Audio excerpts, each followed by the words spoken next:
Amigos, buenas tardes. Me llamo Javier Oquendo y vengo desde el Ecuador. Encantado de estar en la bellísima y siempre entrañable ciudad de Madrid con mis amigos poetas, compartiendo pues este otoño cálido y más cálido aún, porque la poesía nos abriga aún más.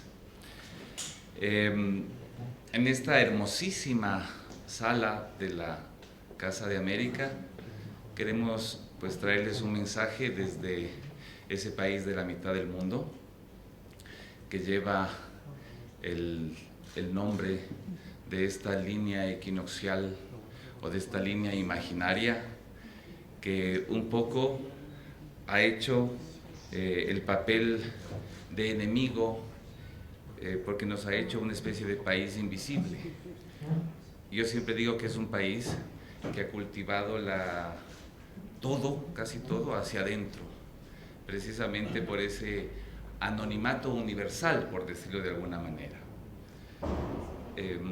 Hemos viajado desde Quito hasta Salamanca, de Salamanca a Ávila y de Ávila a Madrid, entregando el lenguaje al cual nos hacemos cargo, que es este bellísimo idioma que hablamos casi 500 millones de personas y que sigue siendo un idioma vivo.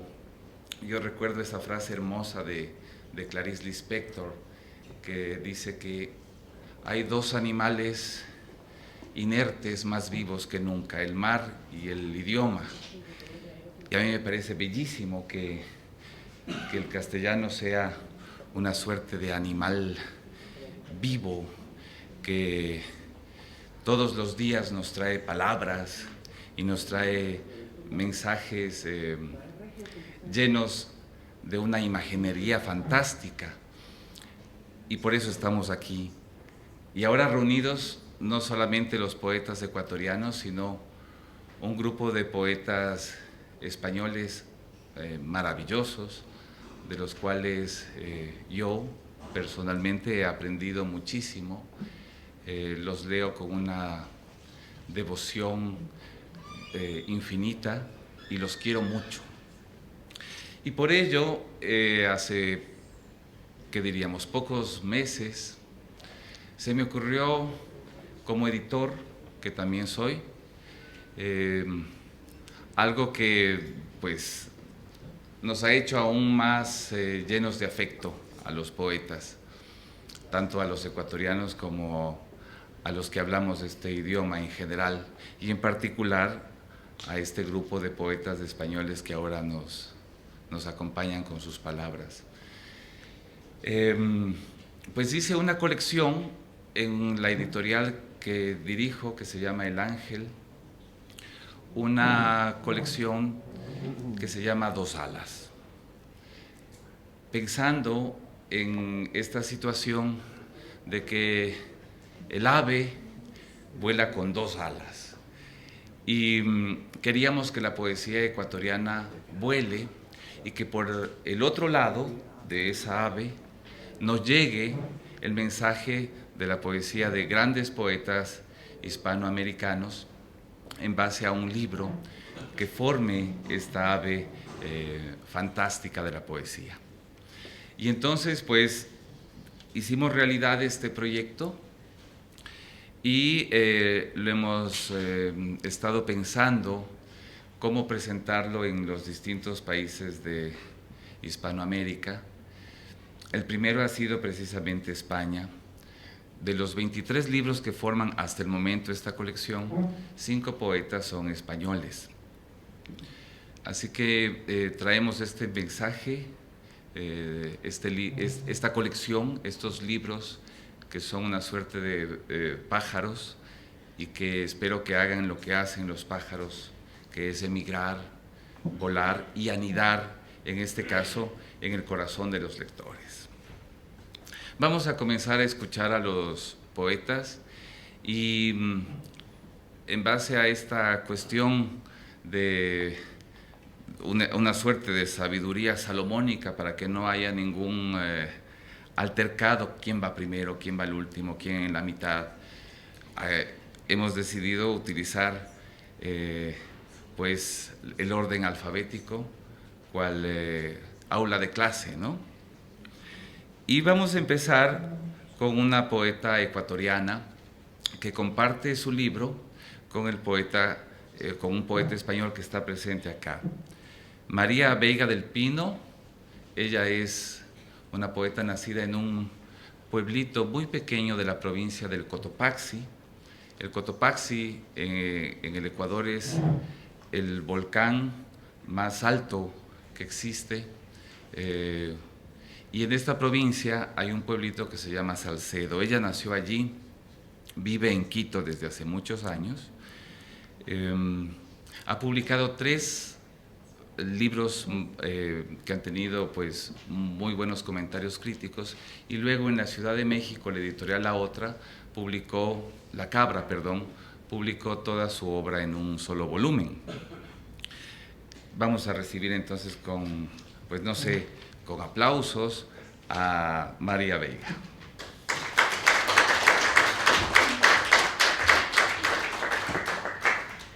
Buenas tardes a todos. Quiero señalar primero sobre esta colección Dos Alas, algo. Es un gran esfuerzo personal de Javier Oquendo en un país que es complicado hacer este tipo de proyectos.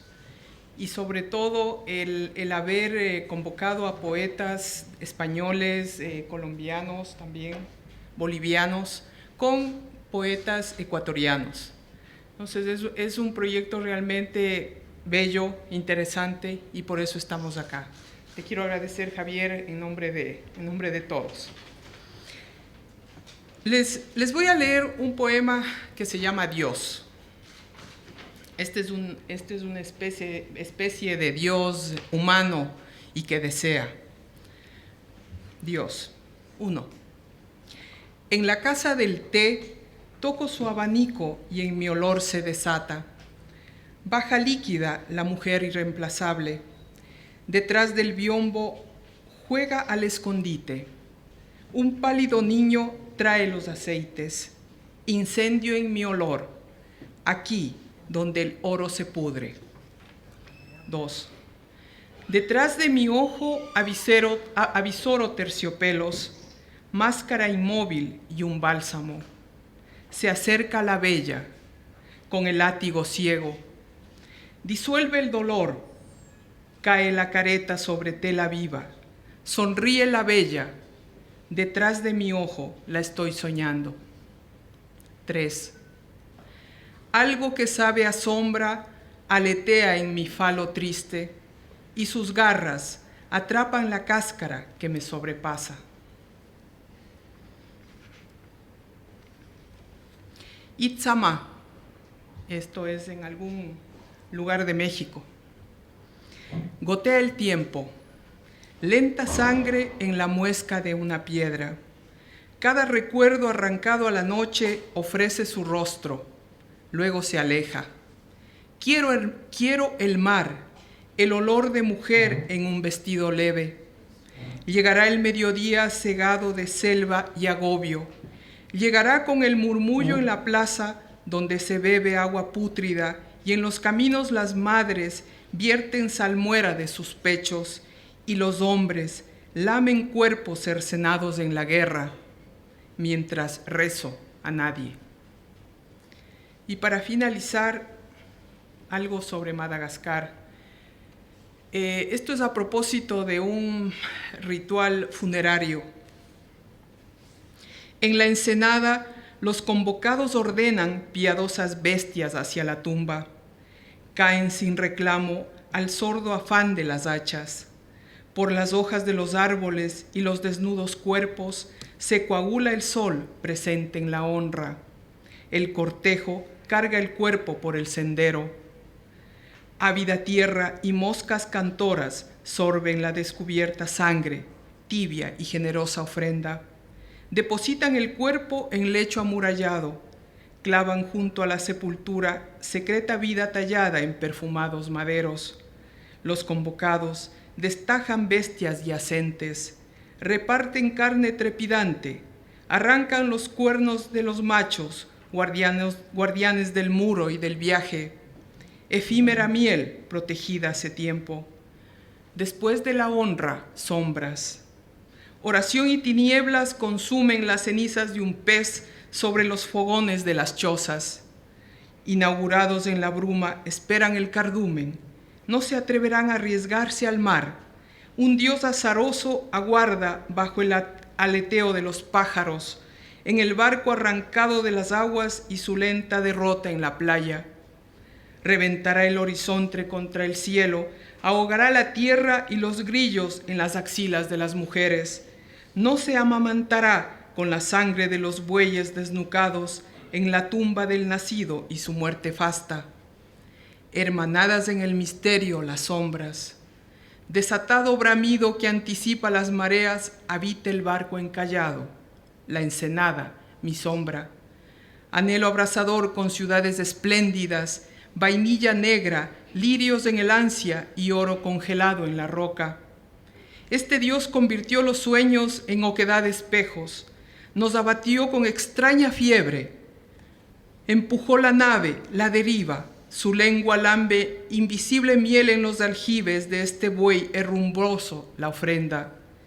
Qué inequívoco viaje subyuga a las sombras. Gracias.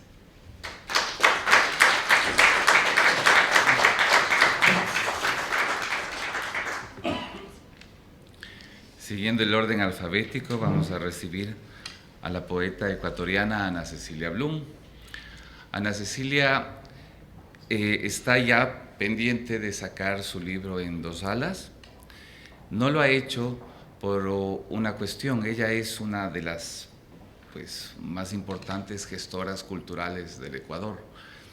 No vive actualmente en el Ecuador, sino en los Estados Unidos, y desde allí ha hecho una enorme gestión para la poesía. Mientras estábamos haciendo todo este proyecto, ella estaba encargada de hacer una enorme antología sobre las poetas, sobre la poesía escrita por mujeres en el Ecuador desde principios del siglo. Entonces trabajó una antología muy grande. Yo creo que es la antología más seria que se ha hecho sobre poesía escrita por mujeres en nuestro país. Vamos a recibirla.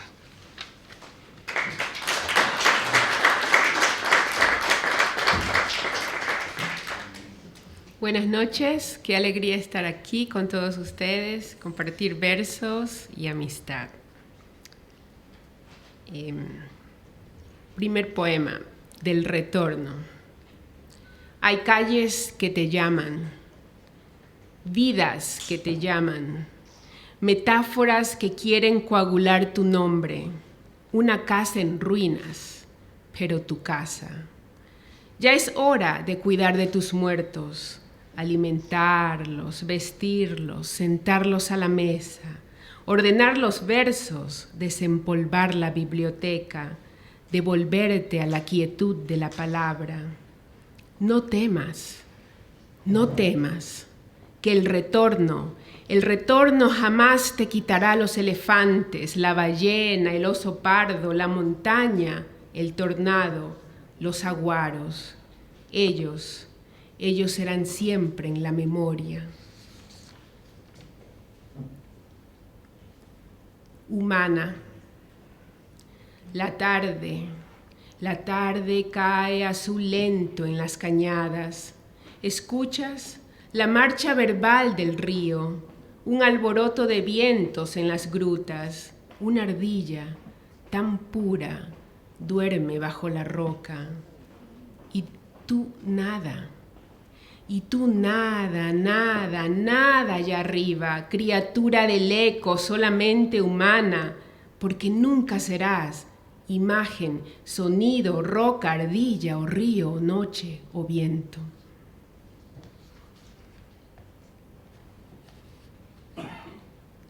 Un poema dedicado al jubilado.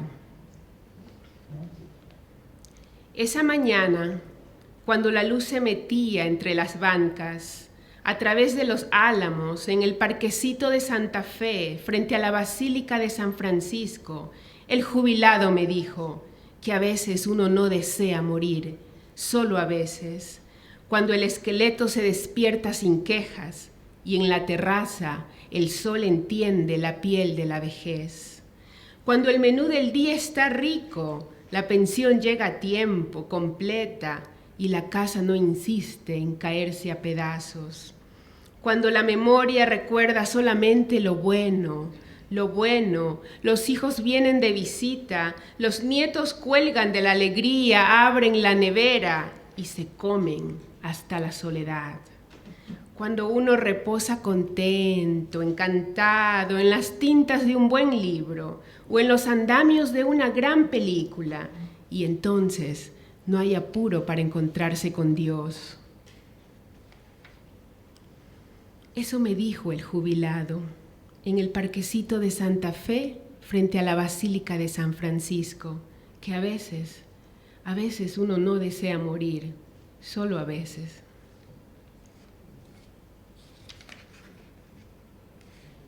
Un poema a Mr. Merlot, el vino.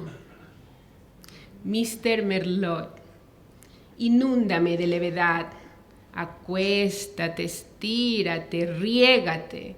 Contigo no importa de dónde vengo o hacia dónde voy, o de las hojas secas que están hechos los huesos. Camino en el silencio del hielo. Nada hiere, nada molesta, nada acusa, nada quema, nada persigue.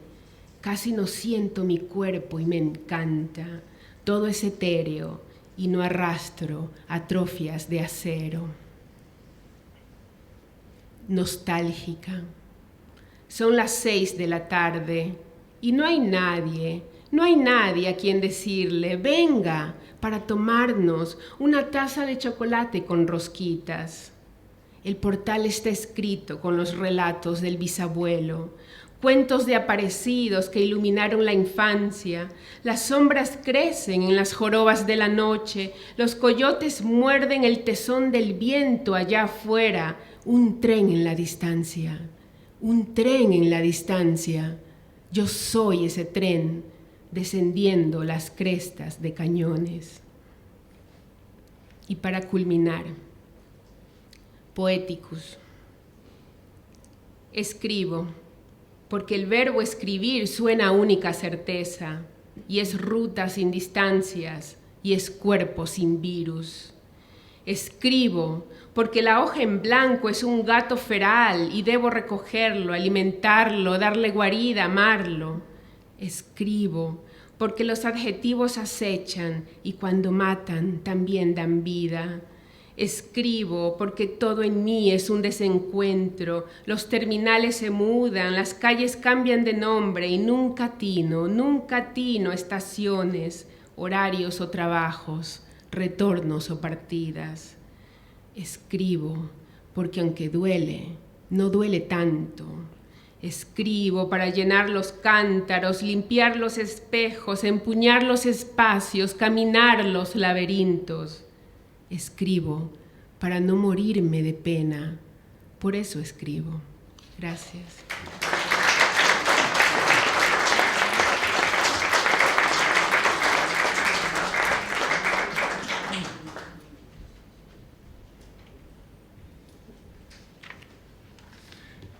Corresponde ahora escuchar una voz local, una voz española. La poeta Olvido García Valdés, una de las poetas más reconocidas de este país. A Olvido la conocí en Quito, en el Encuentro Internacional Poesía en Paralelo Cero. Su voz, pues, está absolutamente decantada, es una poesía muy importante en estos tiempos en donde pues hay mucha poesía a la que no se le podría catalogar así. Ella viene a defendernos con sus versos a los que pretendemos ser poetas, no tan de verdad como ella.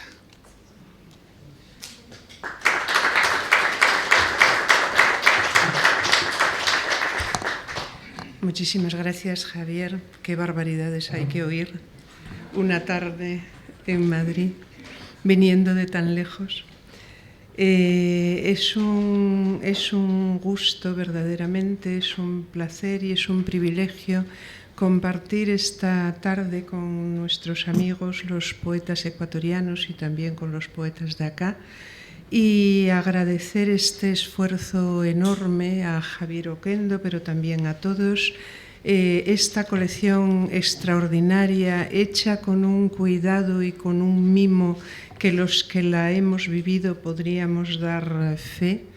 Me gusta mucho estas dos alas, es decir, yo tengo un poemilla, uno de cuyos versos, si no lo recuerdo mal ahora, porque yo me llamo Olvido y suelo hacer honor a mi nombre, pero si no lo recuerdo mal, dice: va el mirlo entre dos alas a recogerse, dice el verso siguiente.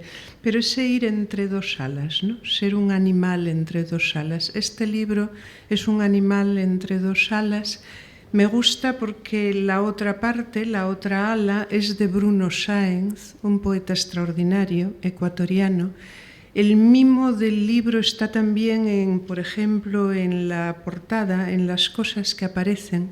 Javier, que es una persona, como acaban de ver, de una generosidad impresionante y de una delicadeza muy inusual, nos pidió a cada uno que así, a bote pronto, como quien está en el psicoanalista, dijésemos un nombre de una cosa, de un objeto, de un animal, de lo que quisiéramos, que sería el motivo que nos acompañaría en el libro. Y Bruno Sáenz eligió un cántaro. Yo voy a leer un poema suyo, un poema de Bruno Sáenz que habla de un cántaro y que dice así. El poema se titula De Profundis. Tiende el alma laboriosa desde los bordes del cántaro, la paciencia del tejido, la ilusión de los telares. No llega a fijar el libre extremo de las hilachas en la punta de una rama o el asta de una bandera. Queda la red suelta al aire. Cierra la boca del jarro un pliegue lleno de polvo, un retazo de silencio. Llega al fondo el balbuceo, gota de agua, ala de mosca, leve pisada del gato que viene de lo invisible, del lado opuesto del mundo. O lenguas incomprensibles, o extrañas combinaciones de verbos y de gramáticas. El monólogo del monstruo, aunque bata las murallas y el parche gris del abismo, no pide respuesta alguna. Y voy a leer ahora dos poemillas muy breves míos, que son los que abren esta selección. Hubo camelias pasionarias glicinas y era la aspereza.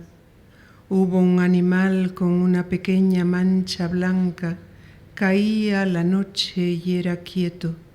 Sonaba el río, más estruendo a más agua. Del cielo eran las luces, la hermosura de aquel cielo de noche, verdes cristales rotos. De donde venimos somos, de la respiración, del caminar toman forma los hombros, dulces frutas del mercado, casi no de este mundo, y tras ellas los árboles. Arde el sueño y son nutrias cuando salen del agua o un hueco que la palma calma del estómago. Dice Calveira, muere de sus hojas el hombre verde enteramente álamo, y así va siendo. Y por último, era música puntuada, de notas punto o caja, venía del jardín y era de día, música de mucha luz. Se vio luego que no, era de dentro y venía del sueño, toda la luz, los puntos con su acorde, y era este el jardín, el que ahora veo lleno de viento, cimbrea cipreses y azota rosales su violencia, de invierno viento. El sueño era, y el exterior jardín era en la caja y estaba fuera. Muchas gracias.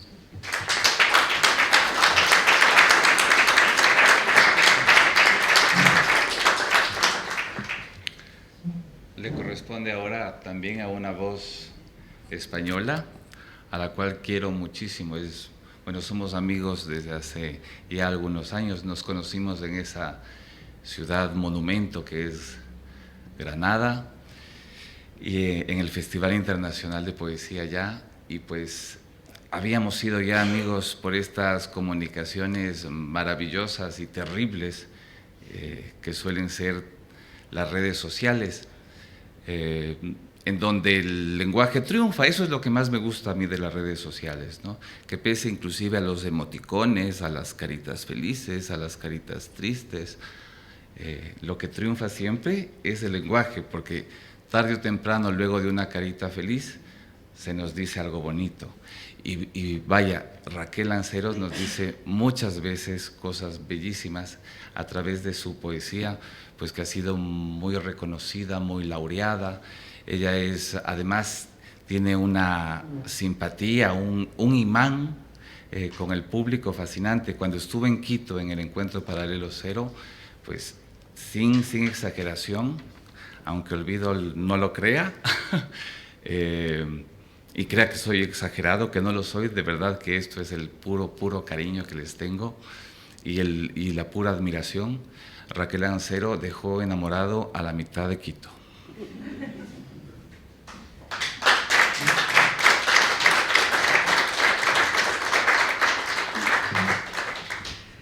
Muchas gracias, Javier, por esa generosidad exagerada, aunque lo niegues.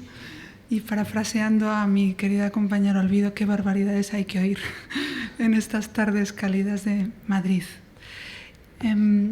Yo tengo el honor y la fortuna de estar acompañada hoy en persona por la otra mitad de este pájaro grande que conformamos los poetas que tenemos la suerte de estar antologados en esta colección tan delicada y que tanto amor a la poesía esconde.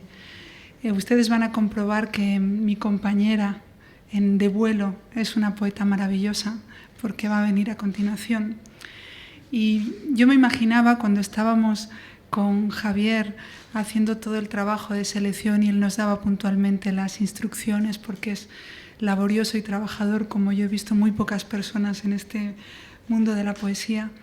Imaginaba, les digo, que el pájaro acaso haya de ser un albatros, el albatros famoso al que cantó Baudelaire, el único ave que es capaz de volar el océano entero sin descansar. Así que yo voy a comenzar leyéndoles un poema que se titula A las órdenes del viento, porque buen viento es lo que necesita nuestro albatros para llegar sano y salvo al hermoso Ecuador. Me habría gustado ser discípula de Ícaro. Hubiera sido hermoso festejar las bodas de Calixto y Melibea. Me habría gustado ser un hitita ante la reina Nefertari, el joven Werther en Río de Janeiro, la deslumbrante dama sevillana por la que don José rechazó a Carmen. Yo quisiera haber sido el huerto del poeta, con su verde árbol y su pozo blanco, el inspector fiscal con el que conversara Mayakovsky. Me habría gustado amarte, te lo juro, solo que muchas veces la voluntad no basta.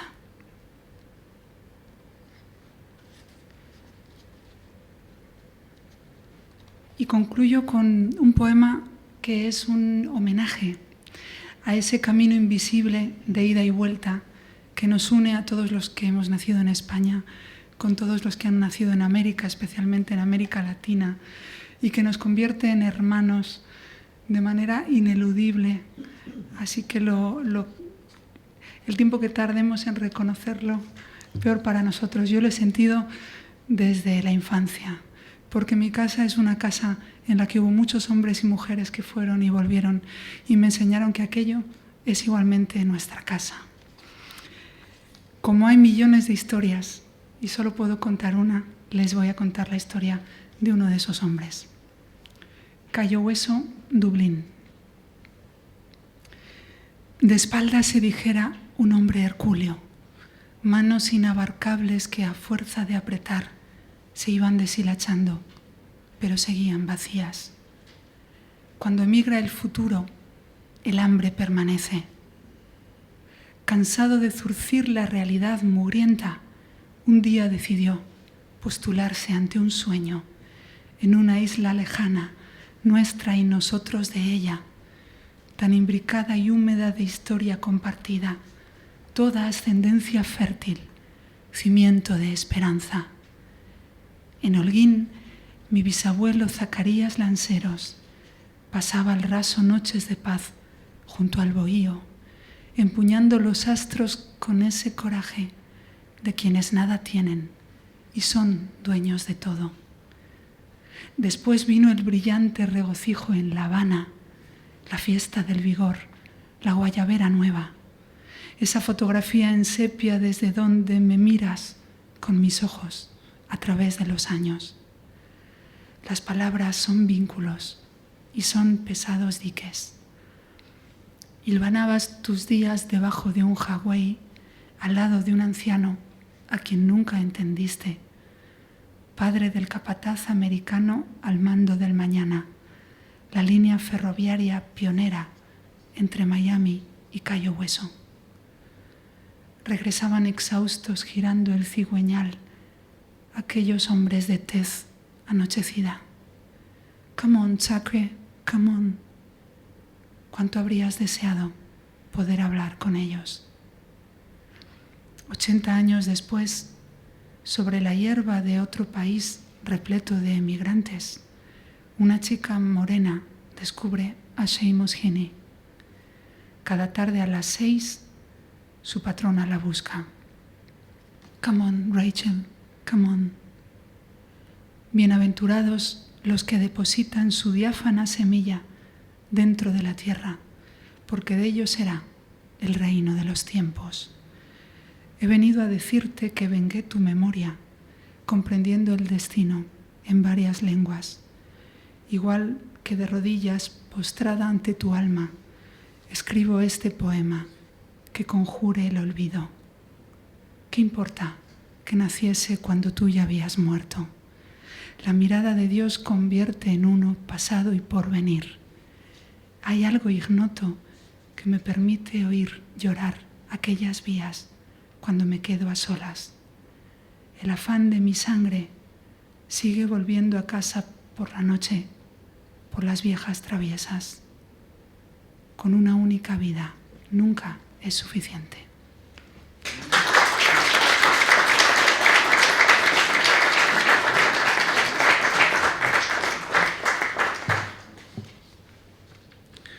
El poeta que vamos a escuchar a continuación, pues no es para mí un poeta de Ávila, es el poeta de Ávila. Yo lo conocí en Salamanca, en un maravilloso encuentro dirigido por Alfredo Pérez Alencart, que también está acá. Y pues lo escuché y luego él nos enseñó que aparte de esa estupenda poesía, pues era un ser humano espléndido. Luego nos enseñó esa especie de poema ciudad que está en Castilla, que es la ciudad de Ávila, que a mí me parece una ciudad mágica, de cuento, de esos cuentos que pues de los reinos, ¿no? De estos reinos que nos recordaban un poco la tradición esta de los cuentos de amor feudales y de los caballeros. El poeta José María Muñoz Quirós.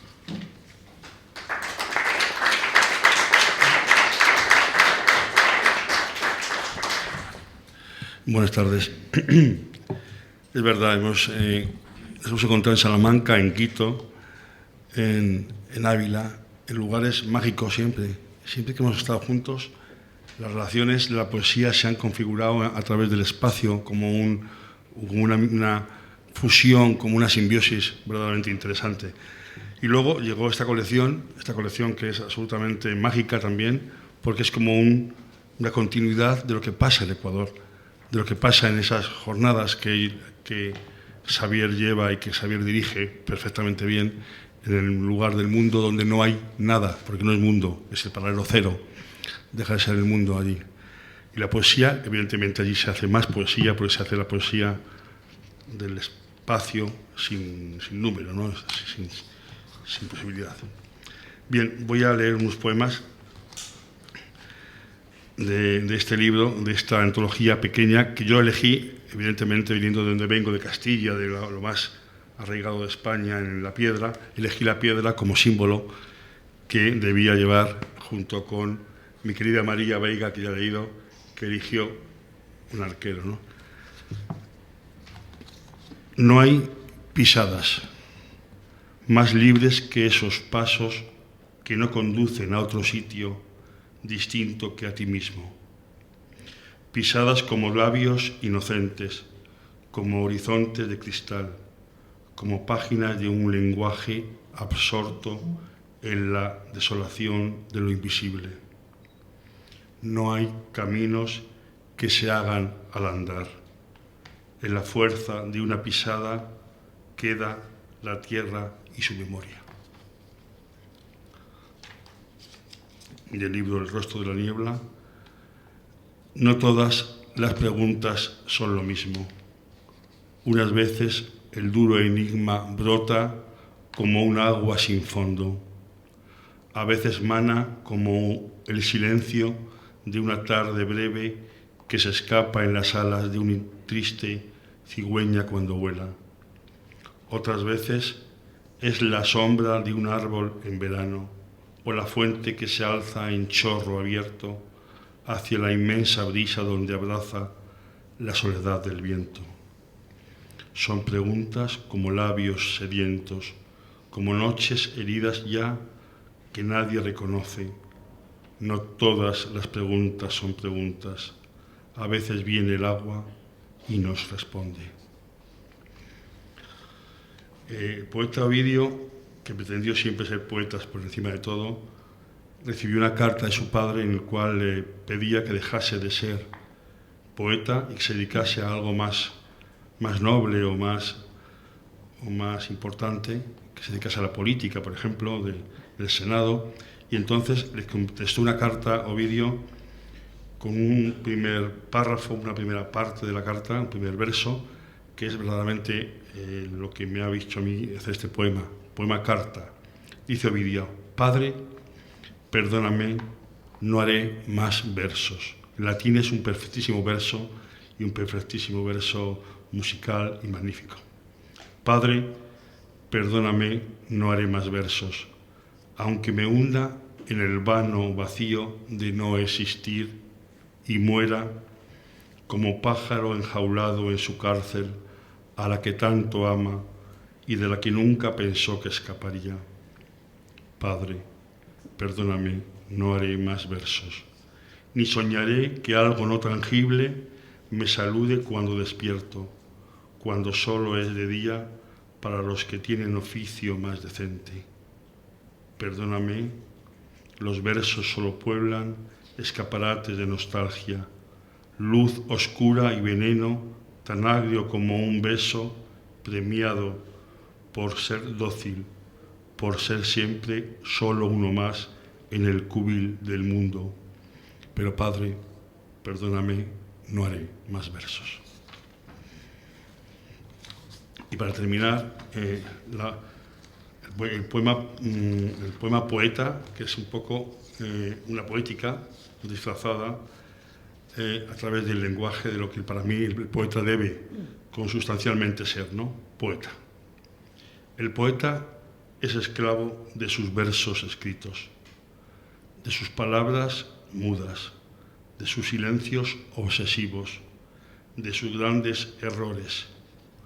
cuando un verso se muere entre otros versos, es que estamos perdidos. Damos a cada signo su valor y sabemos que podemos caer en esa trampa de la que nunca escaparemos. El poeta es un ser en la indigencia, un ave que se esconde entre las ramas, un cazador furtivo en descampado, cercado siempre por su inteligencia. El poeta derriba los obstáculos del miedo cuando no encuentra otra salida y huye a la deriva de su propio olvido. Muchas gracias.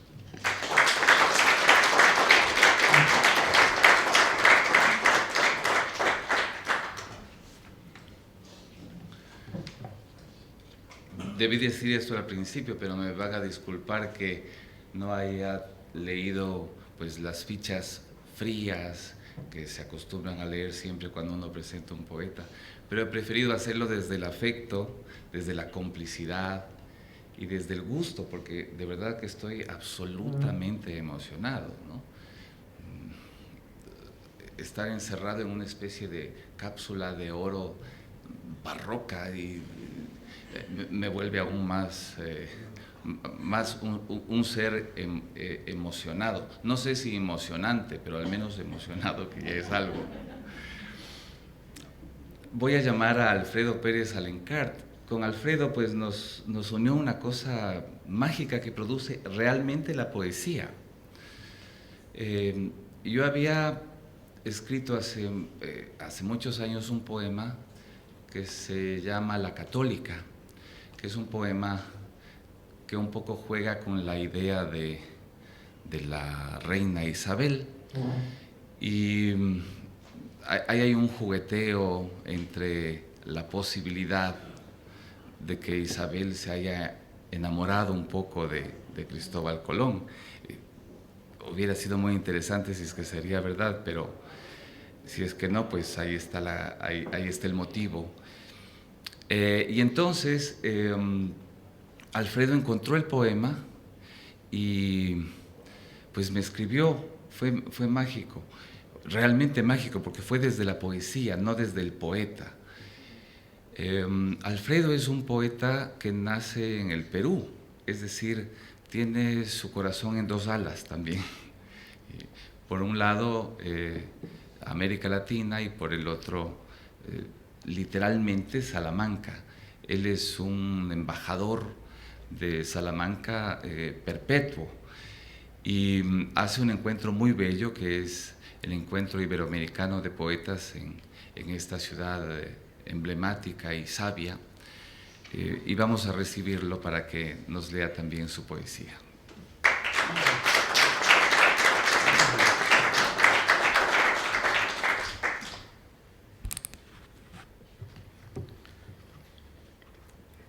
Gracias. Me ha tocado ser telonero de una gran poeta ecuatoriana, Rosa Amelia Alvarado, de quien les voy a leer un poema titulado Alas. Dame tú lo que no tengo, viste de viento mis cicatrices, dale a mi templo aroma de madera y vino, bebe mi voz aullando al alba, pon alas a mi desnudez de gaviota, súbete a mi sombra para volar hacia el muelle lejano de la luna. Es cierto, la poesía tiene magias.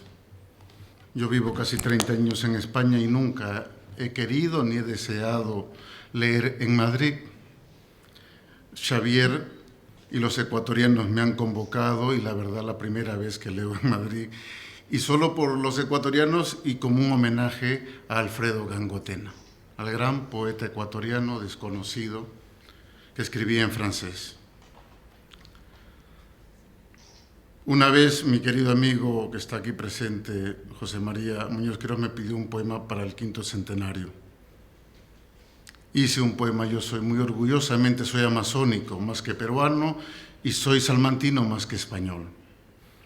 Hice un poema viendo que el mayor tesoro que dimos los peruanos y los latinoamericanos a España no fue ni el oro ni ni la plata, sino la papa, la patata. Huaripachacútec cosecha las primeras papas en el viejo mundo. Al papi papaca manan zapayán chuwiñan, suma iguactayu curacunapac, papac ucucunapin guiñarin. La papa en el suelo no vive sola. Bonitas flores silvestres crecen en medio de los papales. Huari me llamaban porque era protegido de los dioses y creaba alegrías y atizaba el fuego sagrado del Inti. Así era mi vida en el Cusco con mi esposa Guarasisa, flor convertida en lucero para que yo viera su rostro.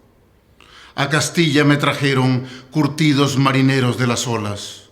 Aquí vine subido a Huiracocha, a la espuma del mar, masticando coca la dura travesía para no llorar sangre y ser un yaguarhuaca que pierde el alimento de los Andes.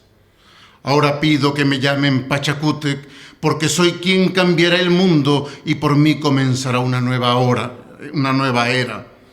Meses atrás sembré semillas con brotes en esta ladera próxima al Tormes, calculando la época de las heladas. Ya están amarillas las flores y han crecido los tubérculos. Es tiempo de tocar mi quena, danzar con las manos al aire y luego cantar a los apus mientras comienzo la cosecha. Tarpuimanta y Aipumaca, Picchaganchis, Quillanumpurin.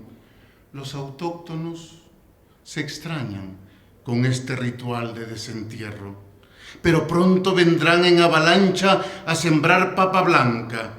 Por la meseta y por el mar van sin naufragar mis cánticos, porque necesito vivir revuelto entre el pelo de Guarasisa.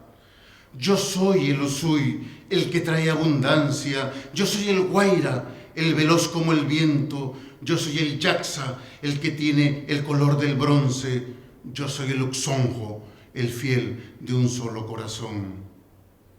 Haré una pachamanca para festejar la cosecha primera y que coman largamente la gente de esta tierra. Esto lo hago porque mi nombre desborda libertad y la vida es un soplo mágico en las orejas del otorongo. Al papi papaca, manan zapayán chuwiñan, summa iguaitayu curacunapan, papa ucucunapin guiñarin. Y del libro que ha tenido la gentileza de publicar Xavier, no podía menos que devolverle generosidad. Con generosidad se puede pagar, ya que los poetas no tenemos dinero. No hice una antología de otros 13 libros que tengo publicados, sino hice una antología de un libro inédito, 100 poemas que están inéditos. Entonces le di inéditos, que es como puedo pagar al hermano ecuatoriano. Este es otra temperatura, otro voltaje de la palabra. Este poema lo he leído hace unos meses en Galilea, en la tierra de Jesús, entre poetas israelíes y árabes. Invocación. Hermano, estés donde estés, abre los puños y que no vuelvan las armas a tus manos. Que la lucha no insiste en acercar distancias, que solo las palabras se levanten y convenzan, que convenzan tus palabras, no los golpes ni las balas, y que en ti sea gigante la benevolencia. Y para terminar, un poema a mi esposa, y se refleja la creación de mi hijo. Creación. Ningún susurro de mujer acompañó la deseante soledad de mis días adolescentes. Ninguna costilla salía de mi barro. Entonces cayó una hoja de exquisita fragancia y en mi pecho se hizo carne amantísima, vibrante llama, vena de transfusión para siempre. Luego empezó la fecundación del unigénito. Te ensalivo, mujer, te amaso a mí. Muchas gracias.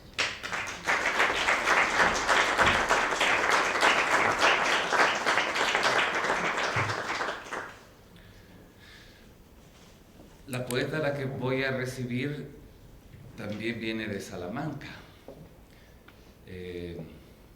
Pues a ella la conocí en la Ciudad de México, una mujer además de una sensibilidad extrañísima y de una agudeza en todo. Lo que primero disfruté fue la agudeza de su humor. Nos reímos muchísimo. Y luego vamos a disfrutar juntos esta poesía pues de los sentidos. Es una, yo creo que es una de las voces de mujeres que van a dar larguísimo alcance a la poesía de la península. María Ángeles Pérez López.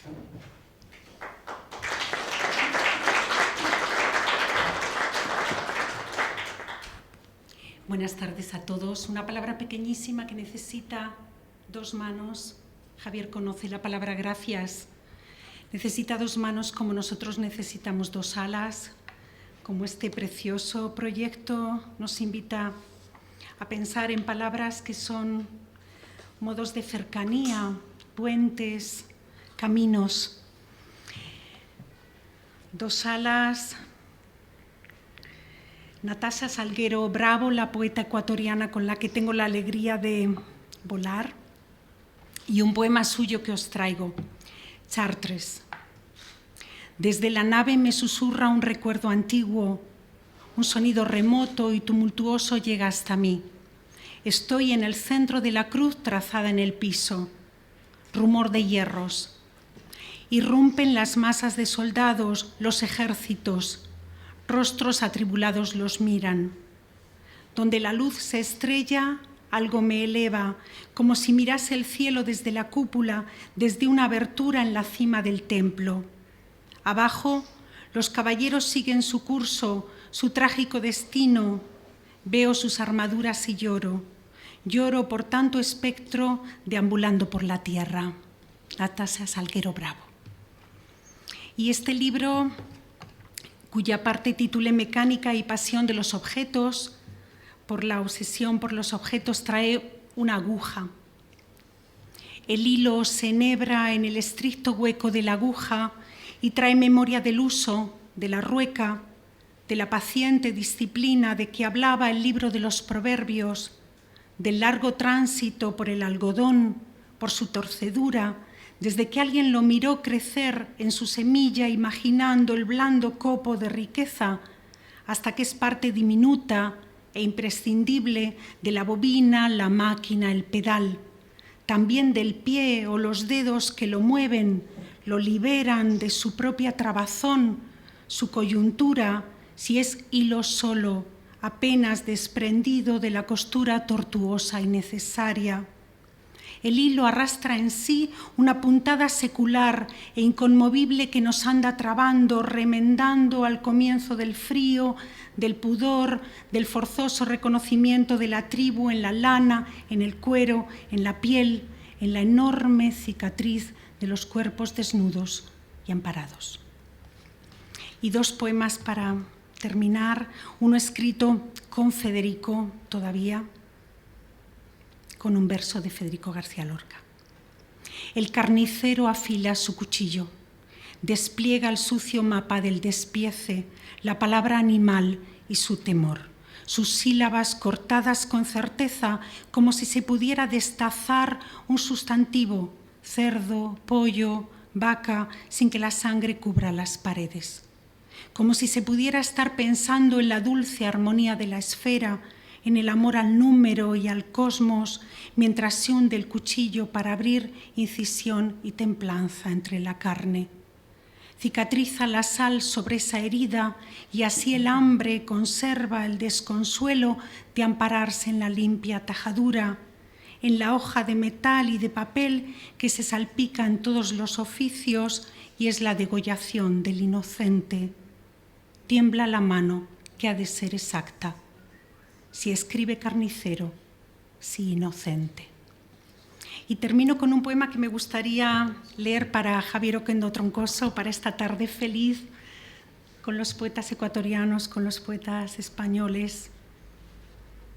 Los regalos cómo se corresponden.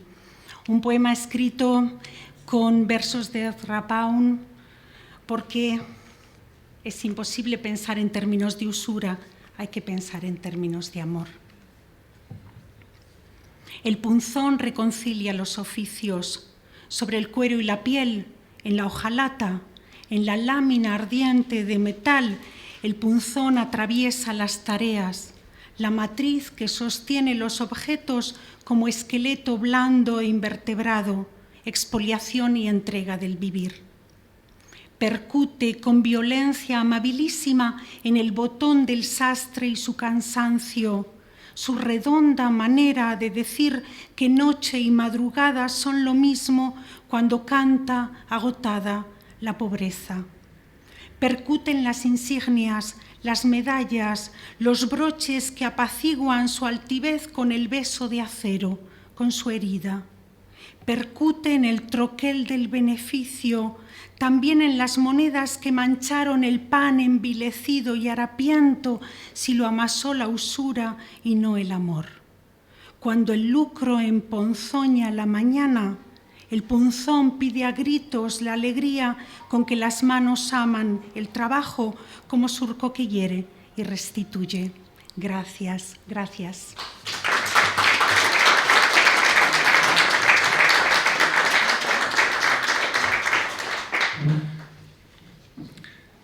La siguiente poeta es ecuatoriana. A propósito, en Casa de América, en el país de Cervantes, yo acostumbro a decir el poeta y la poeta, porque eso de poetisa, la verdad es que me suena como a despectivo.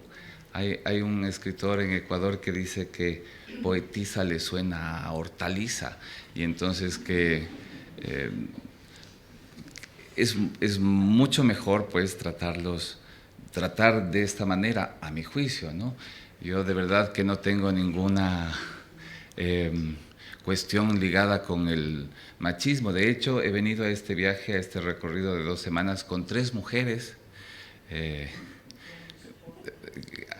con las cuales pues la hemos pasado además muy bien.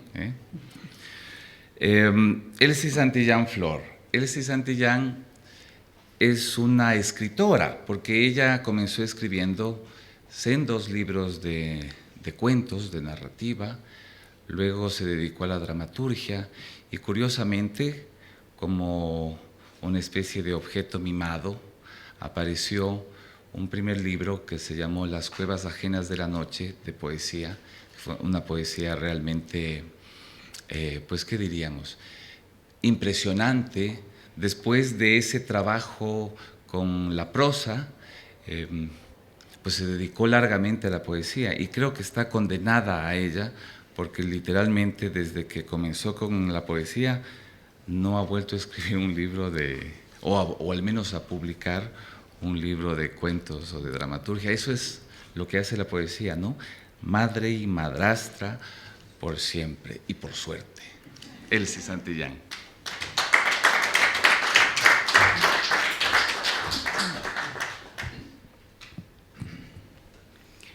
Muy buenas noches con todos, feliz de estar aquí. Yo tiendo a escribir historias. Aquí va una. A la mesa 4 seres se han sentado. 3 de ellos han formado una familia. El 4 es un extraño entrometido. El primero de los seres mira atento sus acciones, sus maneras, su talante. El segundo casi no lo observa. Para el tercero es puro disgusto su presencia.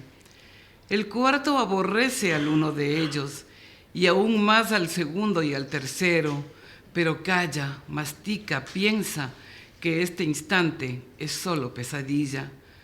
4 seres a la mesa se han sentado, 4 locos de distintos vecindarios, 4 instantes, 4 fuegos de atroces llamaradas, 4 vidas, 4 armas secretas y asesinas. El primero y el segundo se juntaron para dañar al 4 de improviso, mientras el tercero palmoteaba de alegría. mas el cuarto intuyó la gris patraña y con su mejor sonrisa de apariencia aceptó la comida suculenta. Él es ahí, los cuatro en la mesa colocados, con palabras no de más, sino de menos, con sus mejores galas de domingo y sus largos argumentos por si acaso. Están allí, esperando dar el salto más potente y succionar el cuello del vecino, ver si la mofa aparece de improviso para reír a carcajadas estruendosas. Comiendo están, el cuarto pensando que es veneno, el tercero aullando de rabia para adentro, el segundo y el primero simulando la más bella perfección. 4 seres enfrente de una mesa, de un plato, un vaso, un engulio seductor, 4 manos, 8 garras afiladas, 4 almas imperfectas, 4 historias de terror. El reloj de péndulo en la esquina de la sala es testigo del momento. 4 tipos, 4 locos, 4 seres exasperados in situ por las ganas de arrancarse la piel de un solo golpe y exponer sus intenciones convenientes. Mas los 4 se encuentran atrapados. Son humanos ante todo y sobre todo.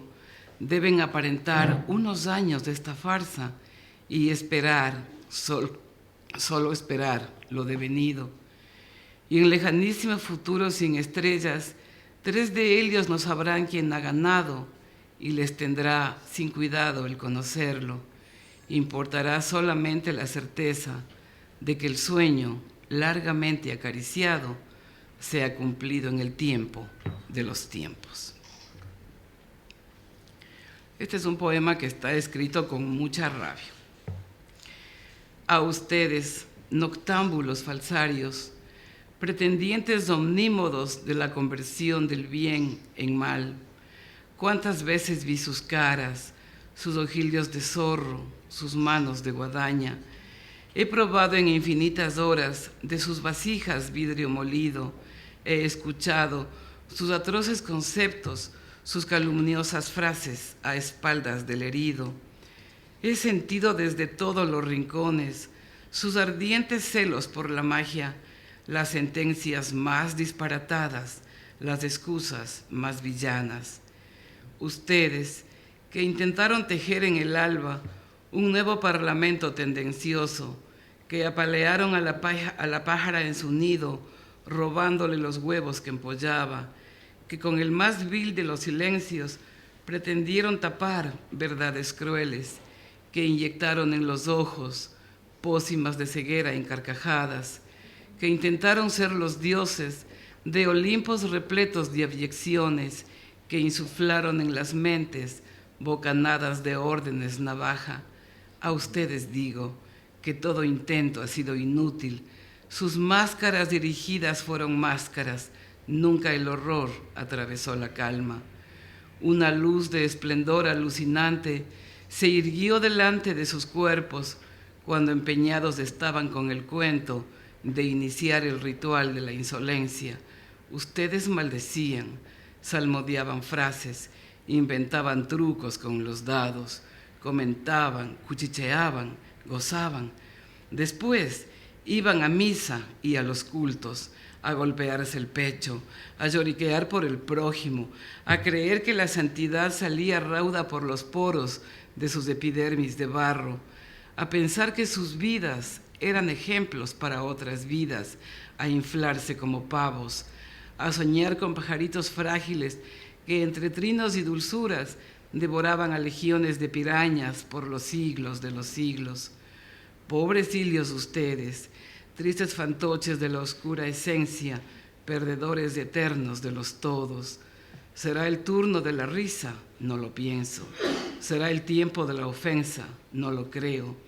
Ustedes, acurrucados en lechos impolutos, se quedarán para seguir planeando universos nuevos y triquiñuelas nuevas.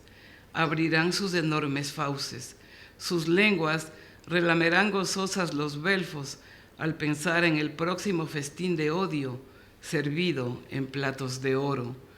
Pero también ustedes, en medio de su altivez olvidaron un arte elaborado a mano y fuego.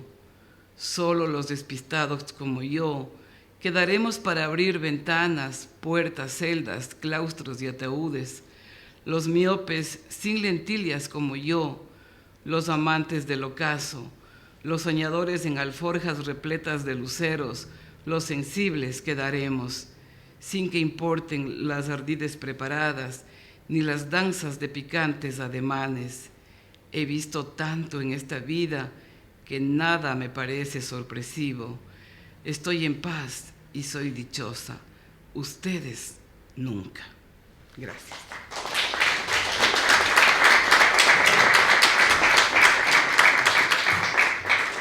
Bueno, y ya cerrando la lectura, pues yo quisiera leerles algo también. Era el sexto en la lista, según el alfabeto, pero como he fungido de maestro de ceremonias, he hablado pues como 20 minutos, he publicado estos libros con enorme fe en la poesía. Yo creo que la poesía es la única que hace el milagro. Entonces, lo que pasa es que está allí y estoy seguro que muy prontamente o muy tardíamente todos los seres humanos deberíamos acercarnos a la poesía como si fuera una medicina en medio de este montón de cosas vanas y duras que nos propone día a día, minuto a minuto el mundo. Quiero agradecerles además muchísimo al público cómplice, todo aquel que llega a escuchar poesía es un salvado, creo yo, y les agradezco. Quiero agradecer a la Casa de América, bellísimo lugar, al que nos acercó esta poeta maravillosa que es Raquel Lanceros, que es prácticamente quien organizó esta lectura, nos acercó a Casa de América a los poetas ecuatorianos y a los españoles. Quiero agradecerles a los poetas españoles porque muchos han tenido que viajar desde sus ciudades a Madrid para estar esta tarde otoñal cálida con la poesía. Y pues voy a terminar leyéndoles unos poemas de un libro que estoy emocionadísimo, lo acabo de conocer, es mi primer libro publicado en España. La editorial Valparaíso publicó mi último libro, Lo que aire es. Esta editorial tiene su sede en Granada y estoy encantado de que esté cerca mi poesía al público español. De cómo el poeta decide mirarse en pareja.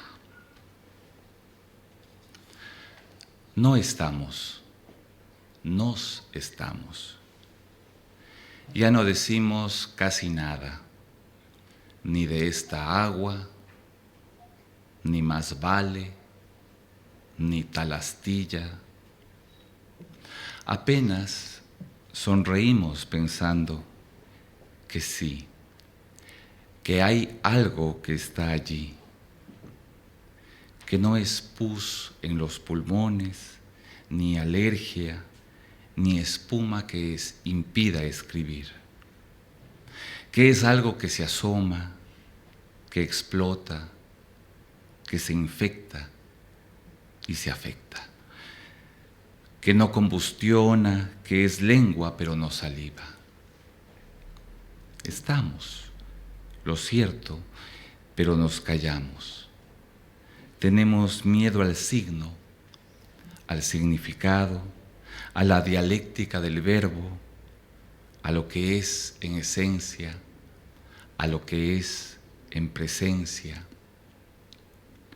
No queremos oír ni vientos nuevos, ni precisiones, ni nada que sea concreto.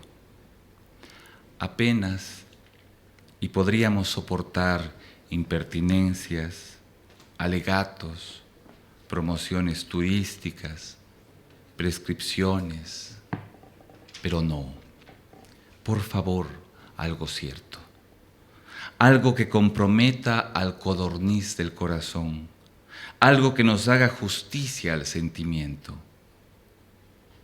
Eso no.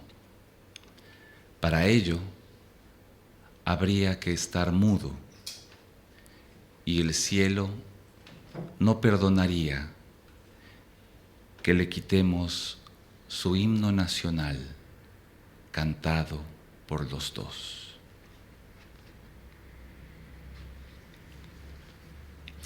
De cuando el poeta se queda sin preguntas, sin respuestas y casi sin versos.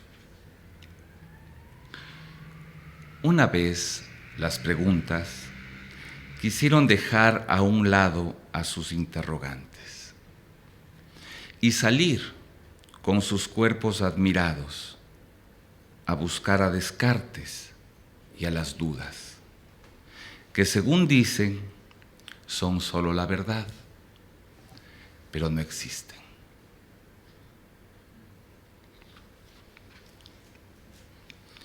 De aquello que es lo vivido y otras circunstancias. No sé si vuelva a ver toda la impresión de las imágenes azules, si el olfato me reconozca en medio del tumulto del sentido, o el corazón siga latiendo como el faro viejo de algún muelle enmohecido. No sé si el gusto vuelva a sentir el sabor claro y profundo de aquello incomible e imbebible que todos amamos, y el tacto se atreva a regalarme su aorta enorme, su vista gigantesca, su gran armonía para tocar las cosas, para sentir las asperezas que bifurcan el sentido del alma. No sé si volvamos a encontrar el sonido de aquellas aguas petrificadas, convertidas en profundas estalactitas mediante el rumor perturbador del tiempo. Pero esto, que he logrado coleccionar en los sentidos, esto que ahora habita en la plaza de mis conocimientos y que se ha formado como un collar de perlas precisas en las minas marinas del pasado, solo serán otra forma de ser y de serme y de estarme y de darme al mundo. Y cierro con este poema que dice: este es un poema que define un amor bajo el crepúsculo, bajo el corazón de la urbe que nos sobrevuela. El poeta de la ciudad, el poeta de lo que queda luego de la ciudad, el poeta que abre la otra ciudad, el poeta que excava la otra ciudad, el poeta que construye el poema ciudad, la ciudad del poeta que se vuelve poema en esta ciudad, que es un montón de ciudad, que es toda ciudad, que uno sale del poema y llega a la ciudad, que uno sale de la ciudad y no llega al poema, porque el poeta es la otra ciudad de ese poema que quiso ser la ciudad y no fue, que quiso ser el poema de la ciudad y no fue, porque hay eso de la insatisfacción urbana. Y allí se queda el poeta, escribiéndole a la otra ciudad, que es la misma, que es la Ítaca de Cavafis, que es Tenochtitlan o Quito, la ciudad que vio nacer cuando los pájaros murieron sobre la ciudad. Esta es la historia de un poeta con poemas que quieren únicamente no ser la historia de un poeta, porque él hace muchos años que dejó de ser producto de la historia. Solo Salomón, que fue poeta y fue rey, tiene lo suyo de ser historia, que uno no tiene por qué ser la historia de sí mismo. porque la historia de sí mismo es el amor, quién sabe, o es el dolor, o como las dos son la misma cosa, entonces, ¿para qué hacer historia de lo que mismo es? Y como Salomón es también una historia de amor, entonces, ¿de qué historia hablamos?